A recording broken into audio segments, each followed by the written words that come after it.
Welcome back to the Anthony Balester YouTube channel. We are back better than ever after a long layoff, but now we are back and we are sticking with it this time. We got a great college football season coming up. Will Bill Belichick be fired before the season ends? We have a lot to get into coming up on the first edition of the 2026 college football season.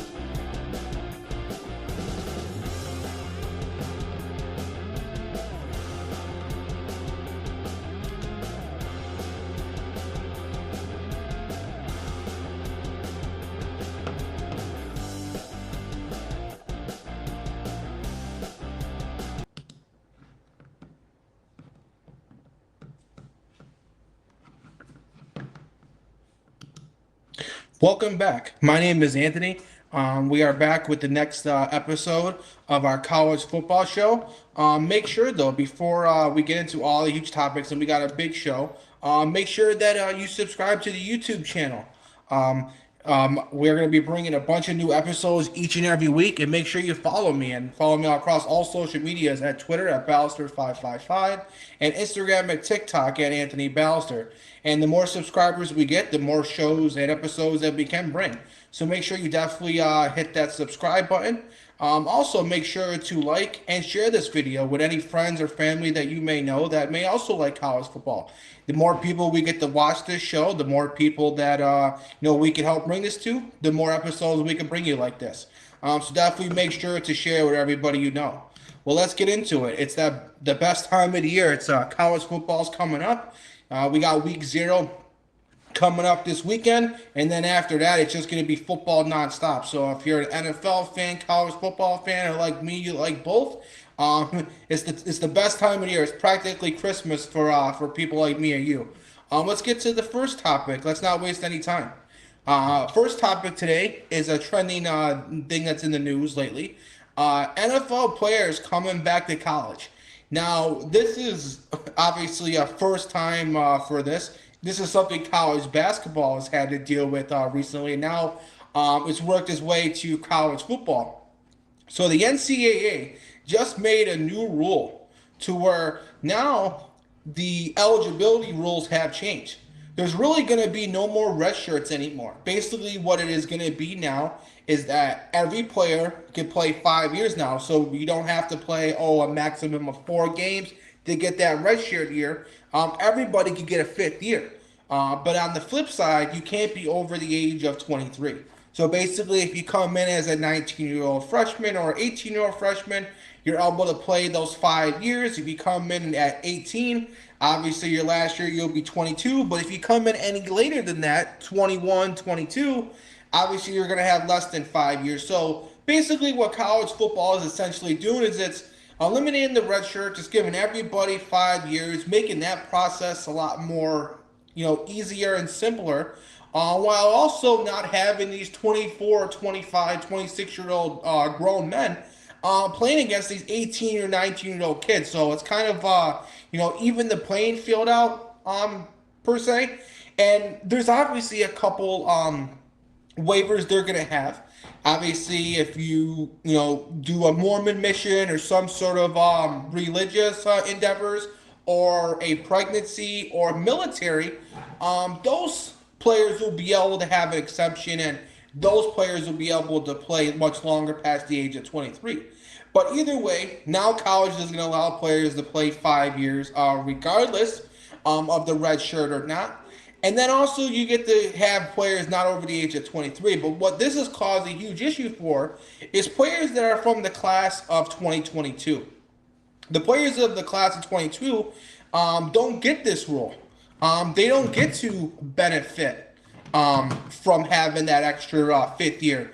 And that's because this ruling came after they had already ended their season, had declared for the draft, and started their training camps for their NFL or pro teams. So this is started from the class of 2023.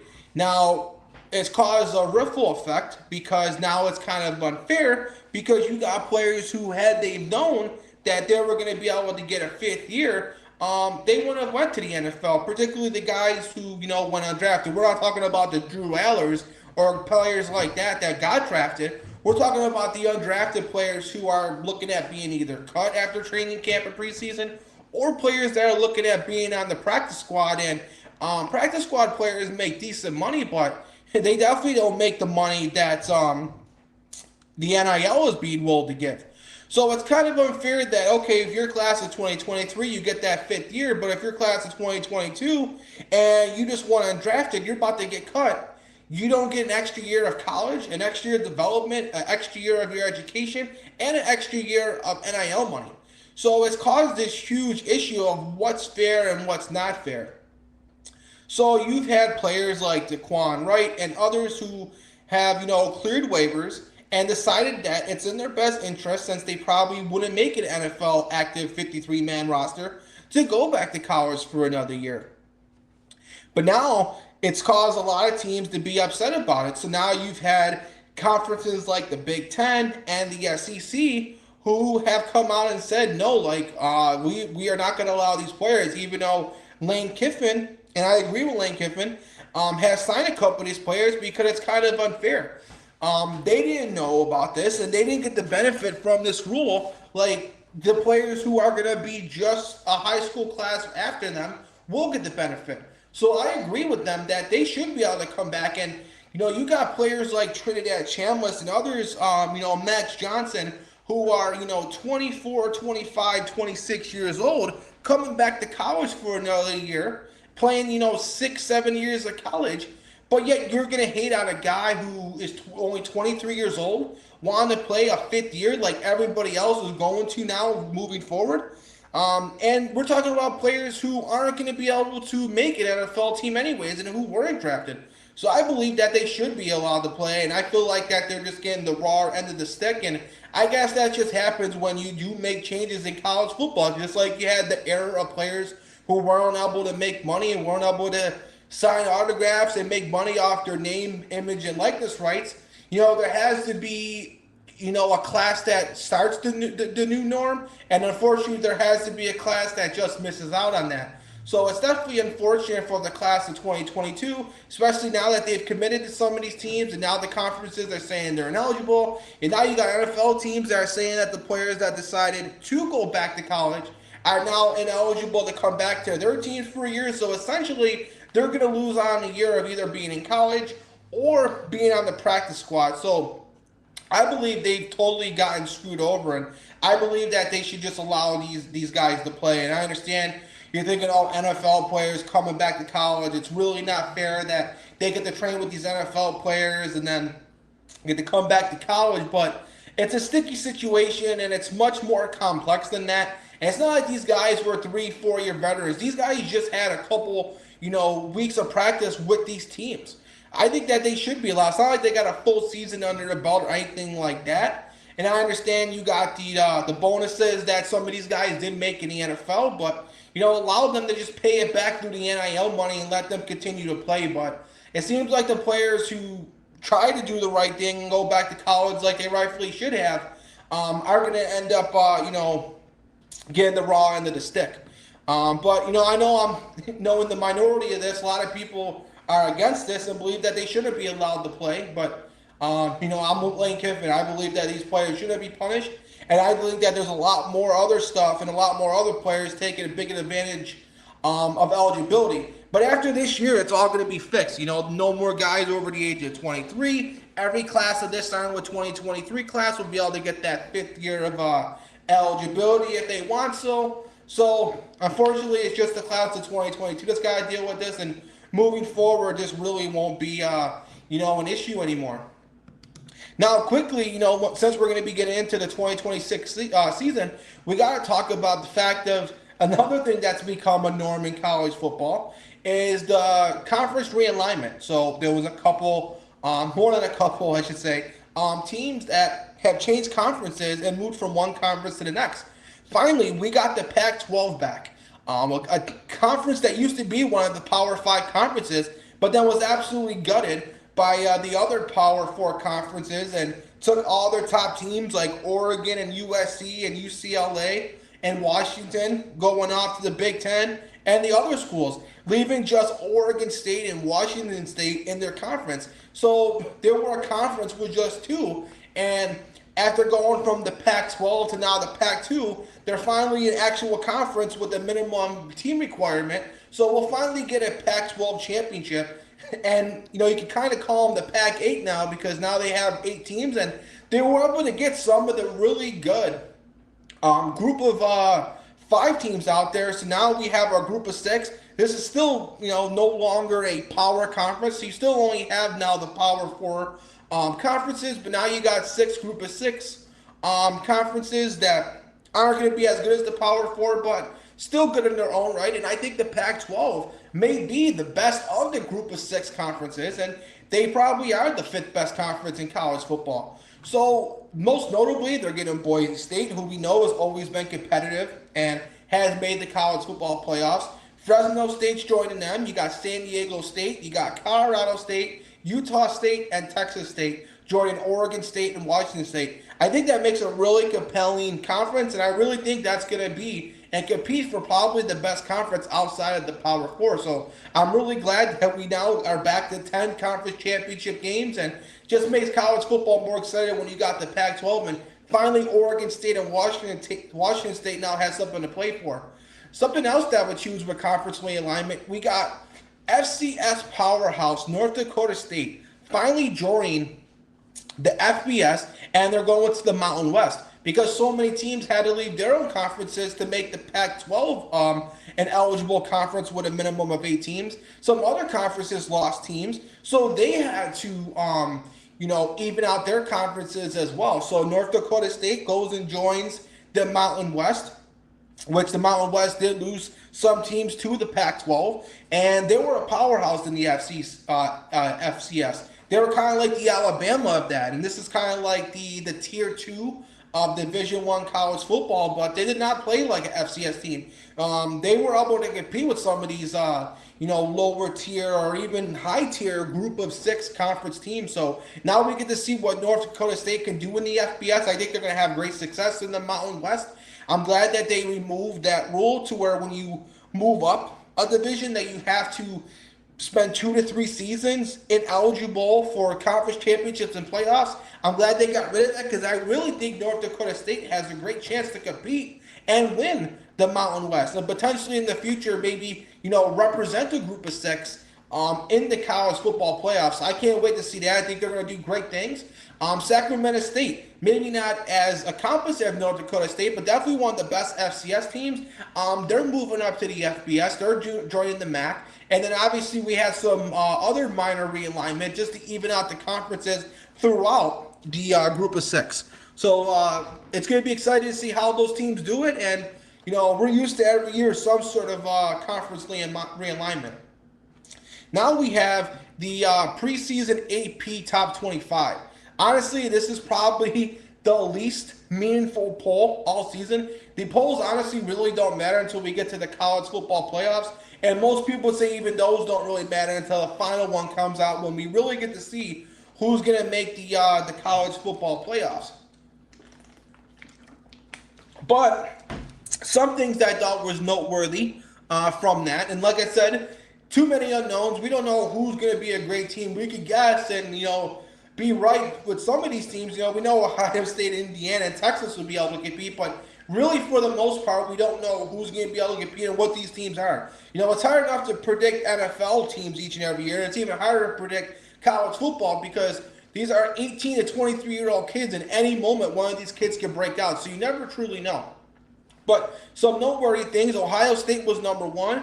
That was kind of shocking. I know they're definitely a top 3 roster in college football, and after losing all those defensive players 2 years ago after a championship season, they were able to come back and, and be another juggernaut once again. So Ryan Day's used to replacing guys, but I just feel like number 1's really too high. We'll talk about them later when we break down the Big Ten, but I just feel like there's some other teams that got better rosters, including Oregon. So I'm surprised that Ohio State's number 1. I know you got Julian Sayin, top 3 quarterback in college football. You got Jeremiah Smith, the best overall player in college football returning. You got Bo Jackson at running back. And Ryan Day is probably going to replace those defensive players. So they got good players on that side of the ball.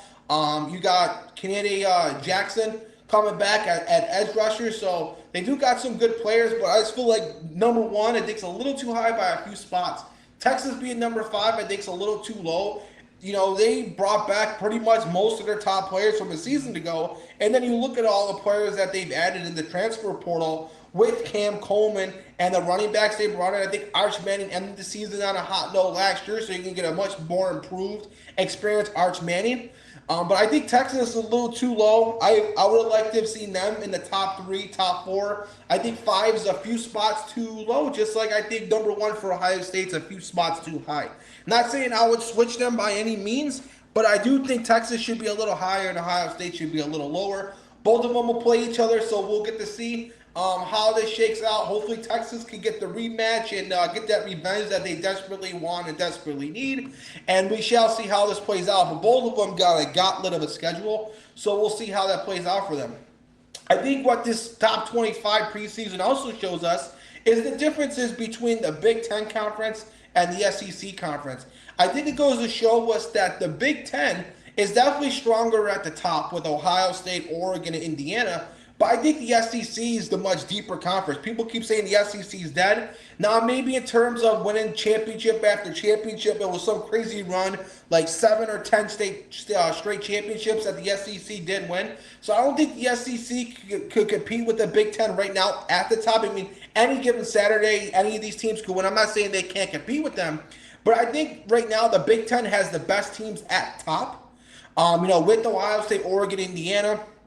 But I think the SEC is still deeper. When you get to the middle and the bottom of the conferences, the 10th or 12th best team in the SEC, I still think is significantly better than the 10th or 12th best team in the Big Ten, and I think that's the separator. Obviously, with the Big Ten at top, you got Ohio State, Oregon, Indiana, but with the SEC, they had 7 of the top 13 teams. With Georgia, Texas A&M, Ole Miss, Oklahoma, LSU, and Alabama. And then rounding out the top 25 with 9 teams with Tennessee and Missouri, and then having Florida, South Carolina, and Vanderbilt just missing it. So you're talking a conference that has 12 to maybe 13 teams that can compete potentially this season to maybe finish in the top 25.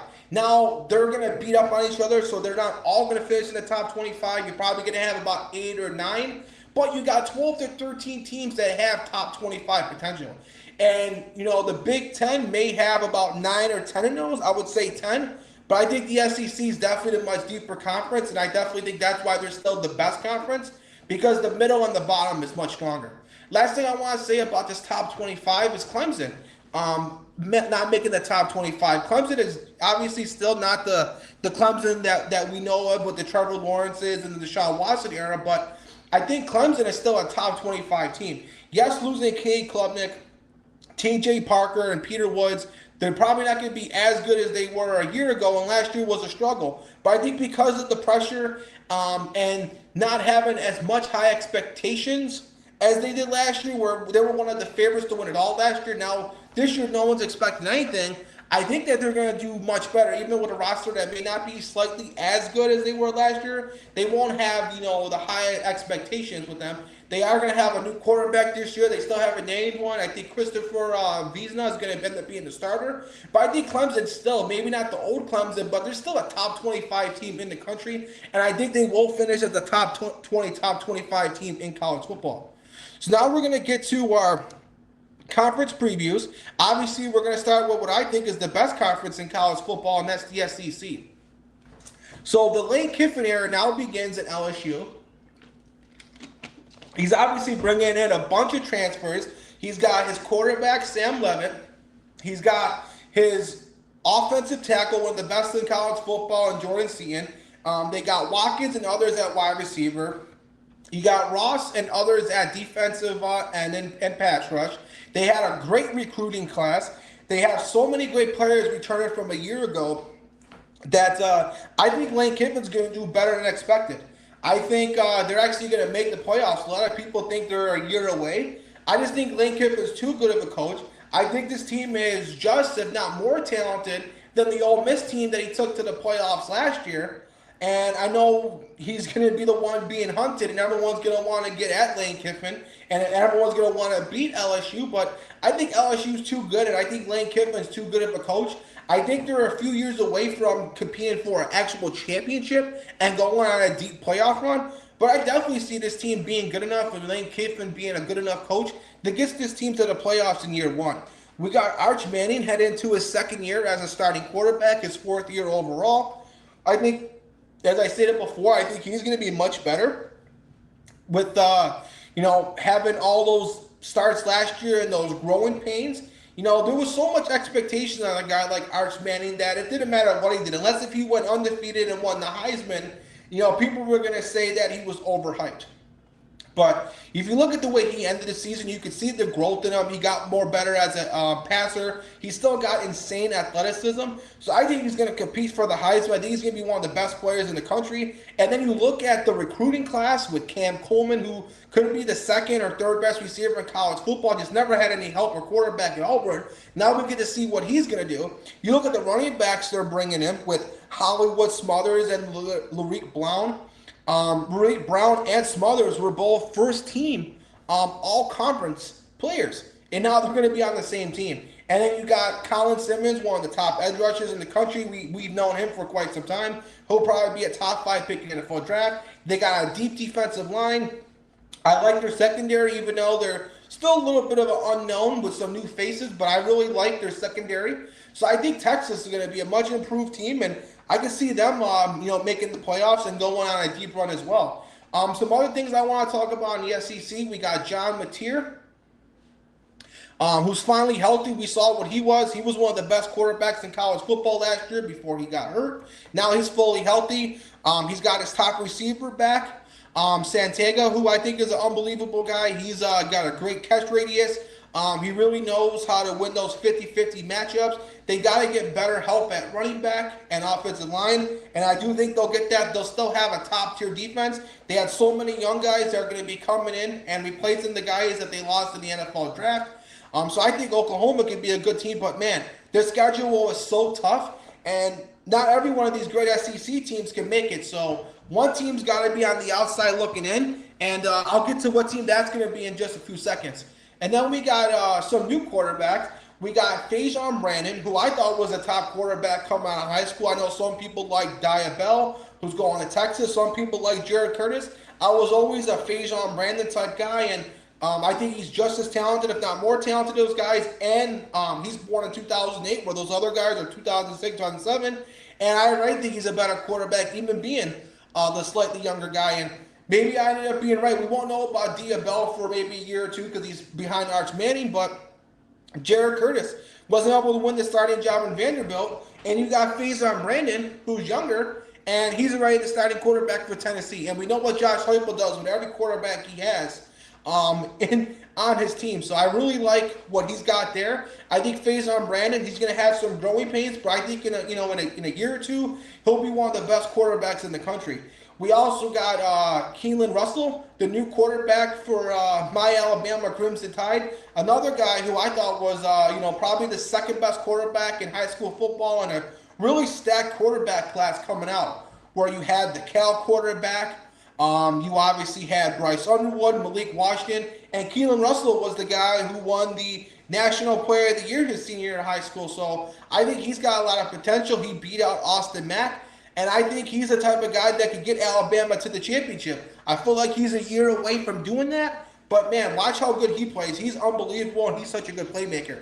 So now, finally, as I get into my SEC predictions, if I had to predict what teams make the playoffs, I think Texas is going to win the SEC. I think they may lose a game early on, but I think they're going to get hot at the end, win the SEC conference, and then go on a deep playoff run.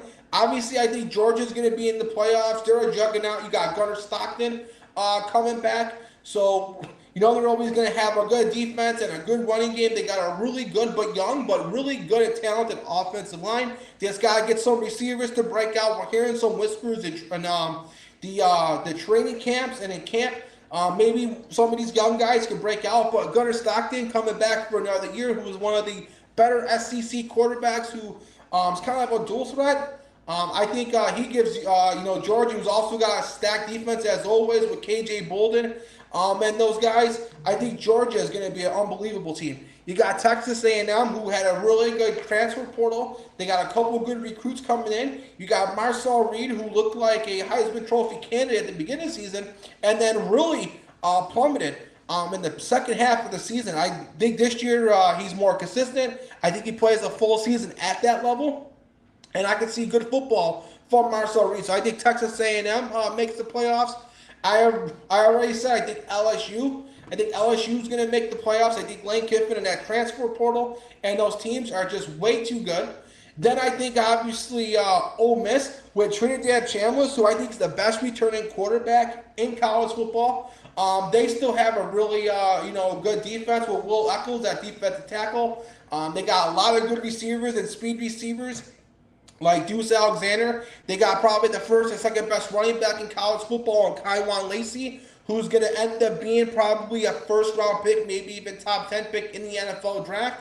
So I think Ole Miss makes it. And then the teams that I have just outside, just missing it on the bubble, who I think will compete to the end, but just miss it by a game or two, is unfortunately Oklahoma. I think that, their schedule is way too tough. Even though they may be a 10-2, 11-1 caliber team, I think their schedule was just way too tough, and I think they're going to end up with 3 losses. I think they're going to go 9-3, and they're going to just miss the playoffs. Alabama, I think that because of the new quarterback, and I think they're going to have a great defense, but because the offensive line is fairly new, they're going to be super young at running back with the freshman being relied on in Crowell, the young quarterback only being 19 years old. I think that they're probably a year away from being where they really need to be with Kalen DeBoer and Ken Russell. So I got them obviously just missing it. So just to recap, Texas, Georgia, Texas A&M, LSU, Ole Miss. That's 5 teams making it, with Oklahoma and Alabama just missing it. So again, Texas, Georgia, Texas A&M, LSU, Ole Miss making it, when unfortunately my Alabama Crimson Tide and Oklahoma just on the outside looking in. Now we got to get to the other big tier conference, and that's the Big Ten. The Big Ten, obviously led by the defending champions, national champions in Indiana. We got Kirk Cincinnati, who some people are calling him the next and the new Nick Saban. He obviously has proved it. I mean, the job that he's done with Indiana can't be, can't be stated enough. What he's done with that turnaround so quickly, and the winning percentage he's getting his team to the playoffs the first year, and then obviously winning the whole thing the second year, and what he did with Fernando Mendoza and that team, that's the best coach team in college football. And wherever Kirk Cincinnati has went, he's won. And he actually was coaching under Nick Saban. So they have a lot of similarities. He keeps his team hungry and ready to play each and every week. He's always gonna, exceed expectations wherever you think they're gonna take a step back or lose. He's right there to prove it wrong. So he's the best coach in college football. I don't think no one will ever beat Nick Saban, but I do think Kirk Cincinnati is probably the closest that we have to that right now.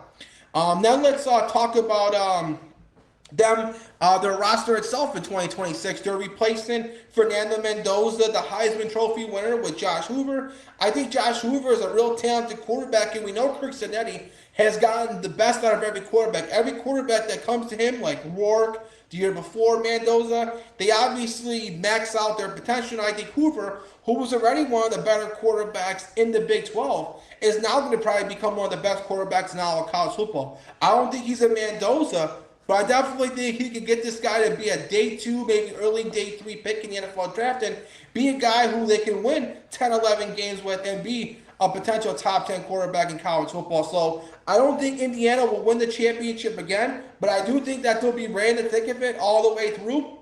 And there will be another 10, 11 win team, and Kirk Cincinnati will max out that roster. Including rosters, Oregon. I think Oregon's the best roster in college football. When you look at the team, they have no weaknesses. You got Dante Moore at quarterback, one of the best returning quarterbacks in college football. Guy could have probably been the second overall pick in the NFL draft. Decided to get the bag and get $5-6 million for one more season at Oregon. And why not? He needs to develop it. Only was a 2-year starter, but only 1-year starter at Oregon. I think he needs 1 more year to really flourish. And with the team he has, why not? Then you look at the running back, one of the best running back duos in college football with Hill Jr. and Davidson. You look at the receivers, Evan Stewart's now coming back. You got Decorian Moore, who's one of the most explosive young receivers in college football. He was a top recruit coming out a year ago. Now he's in his second year. Jamari Johnson, one of the top tight ends in college football. So they got weapons on weapons. Their offensive line is real experienced. Their defense may be one of the best in college football. You got Finney Jr., one of the top 3 corners in college football. You look at that, their D-line. Their D-line is not only good and one of the best, but they're experienced. They returned pretty much their entire defensive line. You got Monteo Ungale. You got Tatum as the 2 edge rushers. You got Washington. You got Bear Alexander. You got Breland at the defensive tackle position. With those corners, obviously they're going to be replacing some linebackers, but I think this team has no weakness, and I think that they're the best team in college football. Again, you know what Ohio State's going to be? They have probably the hardest schedule in college football, but with Julian Sand and Smith, Jeremiah Smith, those guys, best player in college football, and Jeremiah Smith, probably been the best player, if not top 3 player, each and every year of his career, even dating back to as a freshman. He was one of the best players in college football. I think he's going to go down as probably a top 3 receiver to ever come out in the NFL draft. He'll be a top 3 pick, and maybe he'll drop the top 5 only because of the quarterbacks, but he'll be the first non-quarterback player drafted in the NFL. Then you got Lincoln Riley, who's probably got his best USC team, and Jaden Mavia's coming back. He's super experienced. If he could just get a little bit more polished and just fix a little of the nuances of his game, I think he could be really good. They got some great running backs returning in Jordan and King Miller. We know they're going to have great receivers. They got a lot of young guys at receivers, but I think they're going to be really good. They got the top recruiting class coming in. You got Luke Waffle, who's already dominating in camp, so I think he's going to be an unbelievable player out the gate. But we'll see if they make the playoffs. I think they're going to be just short, but I definitely think this is the best chance that Lincoln Riley has had at getting this team back to the playoffs in quite some time. And I think if there was a year to get back to the playoffs, which we know Lincoln Riley has been in the playoffs, if there was a year to get back, it would be this year, and he does got a really good team. You got Kyle Whittingham now coming to Michigan, who we thought he was going to retire, but now he's coming back to college, and he's going to Michigan. Obviously, there was a scandal that they had with their former coach, and now you got Kyle Whittingham. Kyle Whittingham always had a team like Utah who wasn't nearly as talented as Michigan. That team was always competing. So just imagine what he's going to do with the talent that he is going to have at Michigan. You get Bryce Underwood, who is definitely one of the most talented quarterbacks in college football. He definitely had some inaccuracies and some bad plays and some bad games a year ago. But I think if you could maximize a guy like his potential, I think you could go pretty deep with him. So I like Michigan this year. I again, just like USC, only so many teams can make the playoffs. I think that they'll just be on the outside looking in. But I think with Bryce Underwood, with those running backs, that top freshman coming in a hitter, and you got Jordan Marshall. That's a top running back duo. They obviously got Andrew Marsh at wide receiver. I think they could do some things, and I think that they'll be just on the outside looking in. One last thing I'll say before I give you my prediction on how I see this conference finishing. I think you got Matt Campbell coming in, who for years has been dominating and probably had the best years that Iowa State's ever had. Turning that team into a perennial, not a perennial playoff contender, but a perennial contender in the Big 12. Definitely the best years that school has ever done. There was a school that was really struggling for years, and Matt Campbell has really done some great things. And for years, you had NFL teams, other college teams trying to get him to leave Iowa State. Well, finally, Penn State was the school and the team to get him to leave. He's bringing pretty much almost his whole squad from Iowa State with him. You got Marcus Neal from safety. You got, Beck at quarterback. So we shall see what they'll do. But I don't think they're a playoff team, but I definitely think they're going to be much improved from a year ago, and I could definitely see them being a top 20, top 15 team in college football. So just to recap, I see Oregon being the best team in college, being the best team in the Big Ten. I think they're going to win the Big Ten championship. I also think that they're obviously going to be the best team and one of the most talented teams in college football. So I got Oregon winning the Big Ten. I got Ohio State making the playoffs. I got Indiana obviously making the playoffs. So I got 3 teams: Oregon, Ohio State, Indiana making the playoffs, with USC and Michigan just missing it. And now let's go to the Big 12. Obviously, we have to mention the Brandon Sorsby mess. Obviously, we thought he was going to play, thought he wasn't going to play, then thought he was going to play, and then thought he was going to the NFL supplemental draft. At the end of the day, I mean, if you make those bets on your own team, obviously it happened years ago when he was a backup quarterback, but at the end of the day, that's the Cardinals thing. You can't be making bets on your own team no matter what the scenario is. So he had to be punished somehow, and he ended up getting his punishment. It did look like for quite some time he was going to be able to play for Texas Tech. They were fighting for him, and then teams were willing to boycott the fact that, oh, we won't play Texas Tech if they have him. So it ended up just being in the best interest of everybody for him not to play. So they will have to rely on Will Hammond.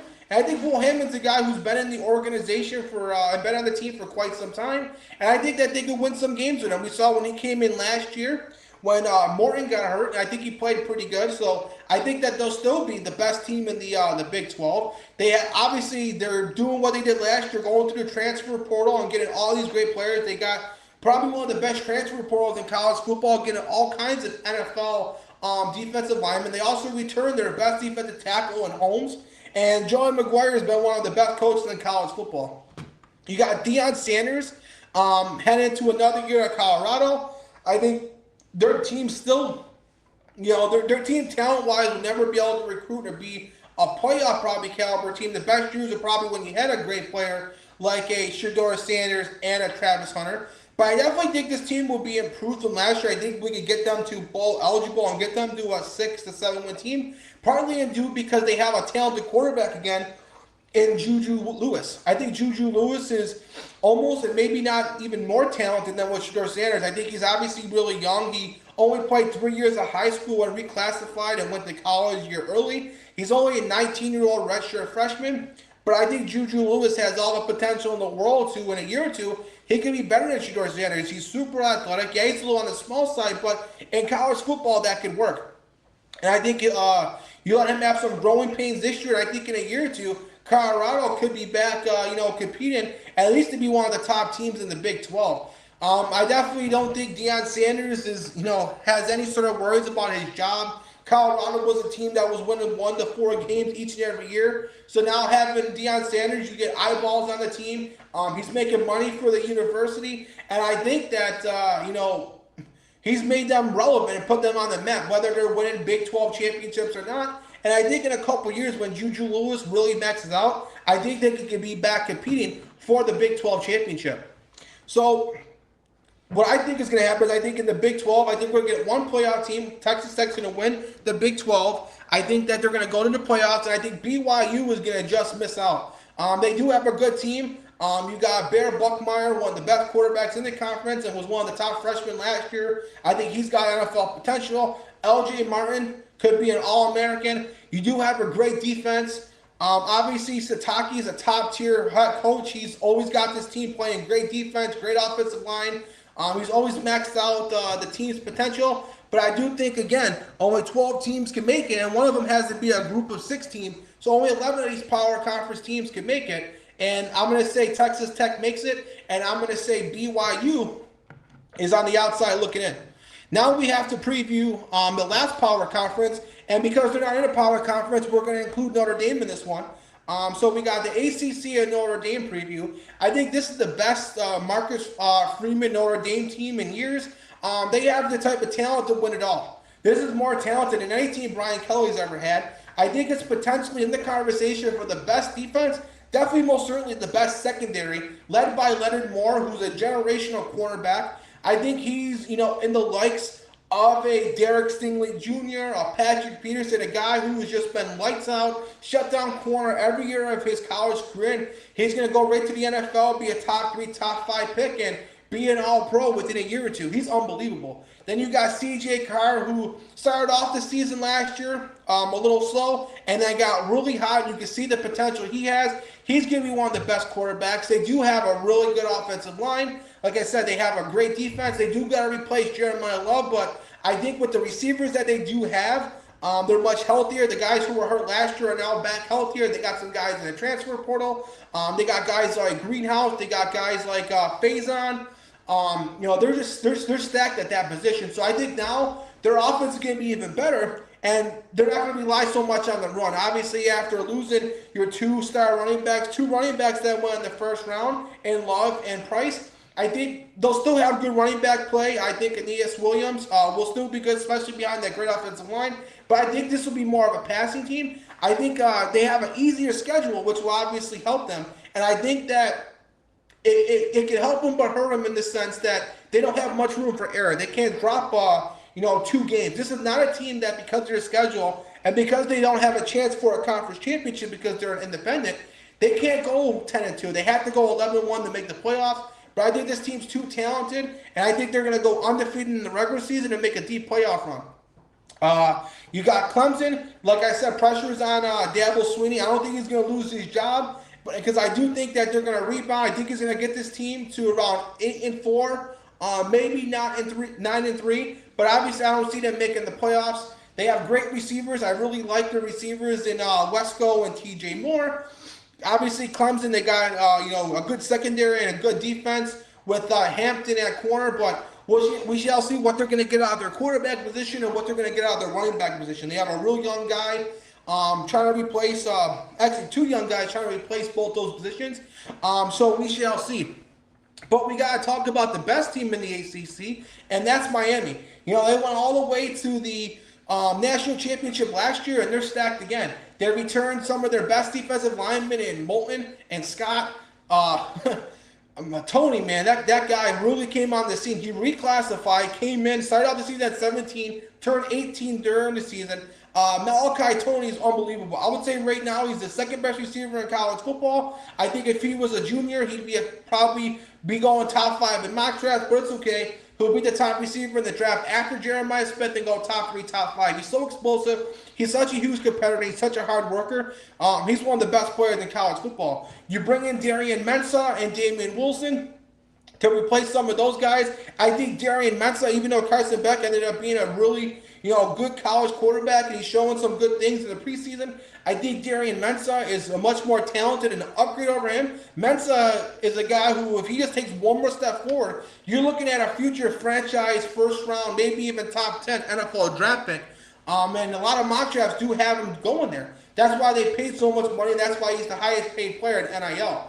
So I think Darian Mensah can really maximize his team. I think Damon Wilson may not be as good as Ruben Bain, but he's still got first-round potential and still one of the best pass rushers in college football. Obviously, we got James Franklin now, who moves from Penn State to Virginia Tech. I think that's a better spot for him. The expectations won't be so high. He doesn't have to beat Ohio State anymore to keep his job. I think he is a perfect coach to get your team to consistently be between an 8 to 10 win team, maybe make the playoffs here and there. And I think in a couple of years, he could have Virginia Tech competing for an ACC championship and make the playoffs. And he don't have to worry about getting fired if he doesn't win a couple of playoff games or beats in Ohio State. So he's got a lot of transfers coming in. I think their team's going to be competitive. I can see them being a 7 to 8 win team right off the bat. And I think James Franklin's a perfect fit for them because the type of coach he is exactly what the expectations are for Virginia Tech. Penn State expectations were just never going to be enough, and they're way too much for a guy like James Franklin.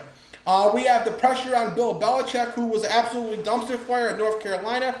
We got to see if he's even fit for college football. There's a lot of stuff going on with coaches, going on temporary leave. So we shall see what this ends up turning out to be. I wouldn't be surprised if Bill Belichick is fired before this season ends. It just seems like, he's just enjoying life and maybe cares more about what him and his girlfriend are doing off the field than what actually the team's doing on the field. I would say about the ACC as a whole, I think out of the Power 4 conferences, it's probably the worst one and probably lacks the most depth. It's probably the thinnest conference of the Power 4. That's why I had just one team really compete. I think there's only one team that even has a chance. I know every conference had at least a few teams that were either going to make it or just miss it. I don't even think this team has any teams that will just miss it. They got one great team in Miami. I think Miami makes the playoffs, and I don't even see any team, even in the bubble, being able to compete as a team that can just miss it. So now that I've said what teams are going to make the playoffs, let's predict the playoffs now. So to recap, SEC, I got Texas, Georgia, Texas A&M, LSU, and Ole Miss. In the Big Ten, I got Oregon, Ohio State, Indiana. In the Big 12, I got Texas Tech. The ACC, I got Miami. Notre Dame as an independent. And then my Group of 16, seems like everybody's predicting this team. I got Boise State. Now, for the teams I got going to the Final Four, I got Oregon going to the Final Four. I got Ohio State going to the Final Four. I got Notre Dame going to the Final Four. And then I got Texas going to the Final Four. I think those are probably the 4 best teams in college football. I know Ohio State and Texas have a hard schedule, but I think that they'll get hot late and be able to win a couple of these playoff games to get to the Final Four. Oregon will obviously have a top seed. Same with Notre Dame, because I think Notre Dame's going to go undefeated. That will obviously help them go deep. And then in the Final Four, I got Oregon beating Ohio State, which I have that as a rematch. I think Oregon's going to beat Ohio State in the conference championship, and then I think they're going to beat them again in the Final Four in the playoffs. And then I have Texas getting a very narrow win over Notre Dame, because Notre Dame has had such a tough schedule, or had such an easy schedule. Texas on the flip hand having the hard schedule. I think when they meet, Texas will have the experience of playing those juggernaut teams, and I think that will come in handy. And I think Arch Manning's going to outperform C.J. Carr. And then for my national champion, what I have is for my college football national champion, I'm going to have, obviously it's going to be Oregon going against Texas, potentially the top 2 picks in the NFL draft, and Dante Moore or Arch Manning. I'm going to go with Oregon. As I said before, there's no weaknesses on this team. You know, every team has won the championships, always had a great defense, but this team has a great defense and a great offense. I think Texas might have slightly the better offensive talent, but I think Oregon is just so good across the board, as I think Oregon is going to be my 2026 national champion. And now we get to my final prediction. We have the 2026 Heisman. My 2026 Heisman winner is going to be Trinidad Chambliss. I think this guy is the best player, best quarterback in college football. I think he's going to get this team all the way to the playoffs. We saw how great he played last year, not even having a full season or a full off season to train as a starter. Now that he gets that full season to train, yeah, he doesn't have Lane Kiffin, but I think this guy could just do everything. He's super accurate. He's super clutch. Wherever you need to make a play, he does. He can do it with his legs. He can do it with his arm. So I think Trinidad Chambliss is going to win. I think he's going to have a similar Heisman Trophy season to what we saw from Jaden Daniels. And I think he really carries this team to the playoffs. And I think that will be the thing that gets over the top. And then my finalists, I'm going to pick 4 finalists, because a lot of times they have 5 finalists. So Chambliss is the winner. My other 4 finalists to round out the top 5, I got Julian Sayin, who was one of the top quarterbacks in college football. I don't see any reason why that will change again. Jeremiah Smith, who's just the best overall player, but we know the Heisman most of the time is a quarterback award. He'll be in New York. Dante Moore, the guy who I think is going to win the national championship. And then obviously Arch Manning, who I think is going to play the full season like he ended the season last year. So Trinidad Chambliss as the winner, with Sayin, Dante Moore, Arch Manning, and Jeremiah Smith as the finalist. Now, the last 2 things we have to talk about is just the 2 games that we got coming up. We got North Carolina going up against TCU. TCU is a 7.5 favorite, and this is in Dublin, Ireland. The classic Dublin, Ireland Week 0 game. I think Bill Belichick, his defense is always great. They do have a great secondary. They got a great defensive pass rusher and Abol Jawaldi, who's unbelievable. He's going to create havoc. But North Carolina, we got to question their offense. I still don't think they're going to have a good offense. I don't see it being, maybe, obviously, you know, it can always, you know, it can be better than last year, because last year was atrocious. Anything's better than what they had last year, but I still don't think it's going to be good enough. I think Billy Ellis Jr. might be a slight upgrade over Gio Lopez, but I still don't think he's, you know, an NFL caliber quarterback at all. And honestly, you know, you got TCU, who has the great offense.